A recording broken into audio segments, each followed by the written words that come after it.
डालते हैं नतीजों पर। यूग्रो कैपिटल ने अपने तीसरी तिमाही के नतीजे घोषित किए। काफी मजबूत आंकड़े देखने को मिले हैं यूग्रो कैपिटल के।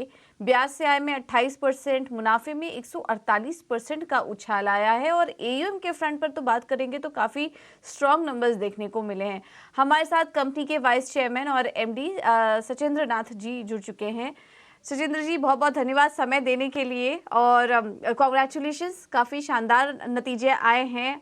हमने पहले भी आपसे बात की, जब भी आपसे संपर्क हुई है आपकी आपकी तरफ से पॉजिटिव कमेंट्री देखने को मिली और अब वो नंबर्स में भी हम देख रहे हैं कि रिफ्लेक्ट कर रहा है, स्पेशली एयूएम ग्रोथ। जो आपने टारगेट सेट किए थे अब उसके बहुत करीब आप पहुंच चुके हैं। क्या आने वाले समय के लिए गाइडेंस में अपने टारगेट में कुछ रिवाइज करेंगे, कुछ बदलाव करेंगे एयूएम को लेकर? देखिए, मेरा ये मानना है कि हमारा देश बदल रहा है।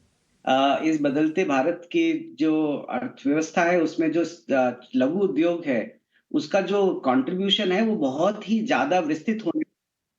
हमने एक पूरा दशक या दशक डेढ़ दशक ऐसा देखा है जिसमें consumer financing, retail financing, auto vehicle हुआ है। बट हमारे देश में जो एमएसएमई है, जो जिसका करीब 50 से 60 लाख करोड़ का क्रेडिट गैप है, GST, banking, digitisation, India stack, cultural, religious tourism, ये सब कुछ मिला के ना आप एक एक्सप्लोजन ऑफ क्रेडिट आने वाले दशक में होगा।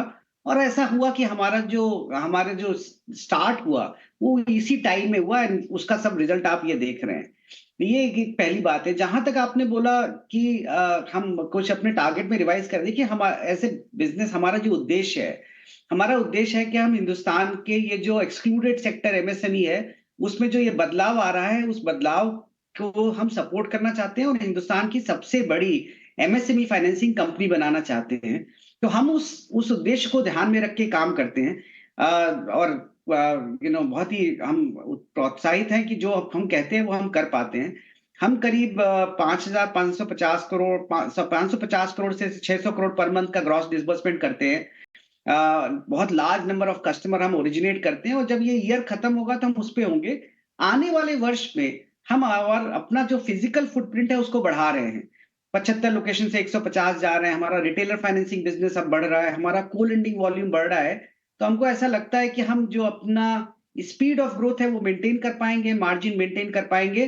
को लेंडिंग बढ़ा के हम प्रॉफिटेबिलिटी, जैसे हमने लास्ट पिछले साल से इस वर्ष में ऑलमोस्ट मैसिव ग्रोथ की है, वैसा ही एक ग्रोथ हम both top line bottom line पे हम दिखा पाएंगे।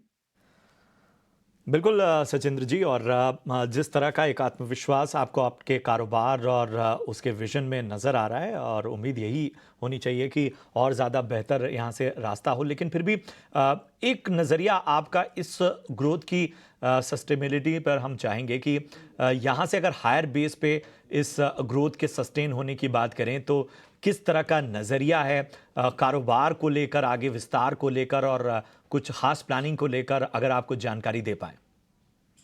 देखिए, अगर आप अपॉर्चुनिटी या जो कर सकते हैं वो देखें तो कोई एक हमारे जैसी कंपनी चाहे तो 50, 60, 70% एनुअलाइज ग्रोथ आने वाले 10 साल भी कर सकती है।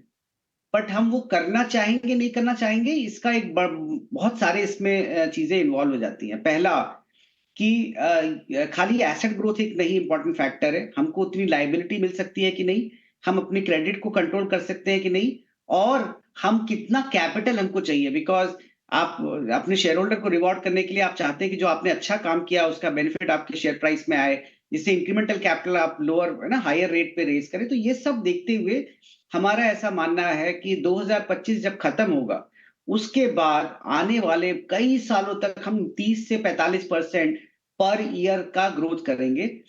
जो सबसे बेस्ट कंपनीज हैं, जैसे बजाज फाइनेंस अगर आप ले लें, 47% का एनुअलाइज ग्रोथ पिछले विगत 15 सालों से उन्होंने किया है। एमएसएमई फाइनेंसिंग में भी 30 से 40% का आप ग्रोथ कर पाएंगे। और हमारा जो बेस है, उस बेस पे हमको भी लगता है कि 25 के बाद हम मैच्योर हो जाएंगे और हम इतना ग्रोथ करेंगे। और हमारा जो ऑपरेटिंग लेवरेज है, बिकॉज हम ऑफ बैलेंस शीट इतना करते हैं और हमारा ऑपेक्स पूरा अपफ्रंट किया हुआ है, वो हर साल आता रहेगा। ठीक है। तो ये है कुछ सेक्टर स्पेसिफिक भी आपको राय दी यहाँ पर। बट सर, ये एसेट क्वालिटी को लेकर भी थोड़ा इंटरनल्स हम समझना चाहेंगे।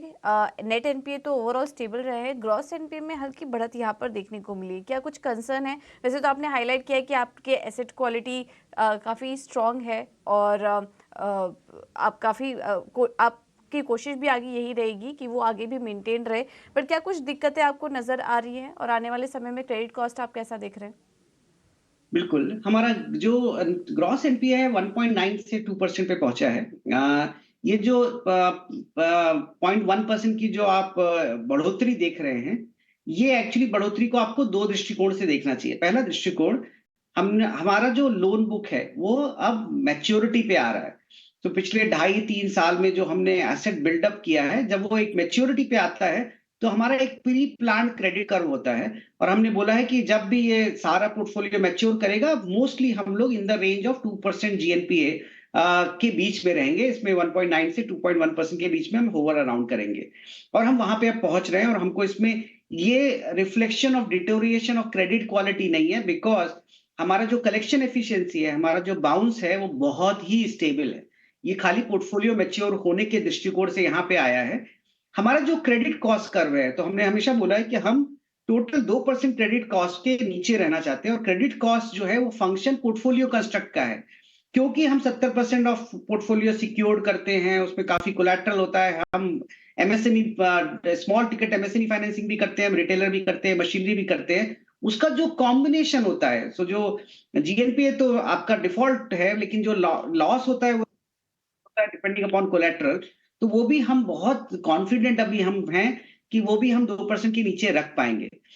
सो ये जो 0.1% की जो बढ़ोतरी है, ये क्रेडिट डिटोरिएशन नहीं है, ये हमारा पोर्टफोलियो मैच्योरिटी का कर्व है।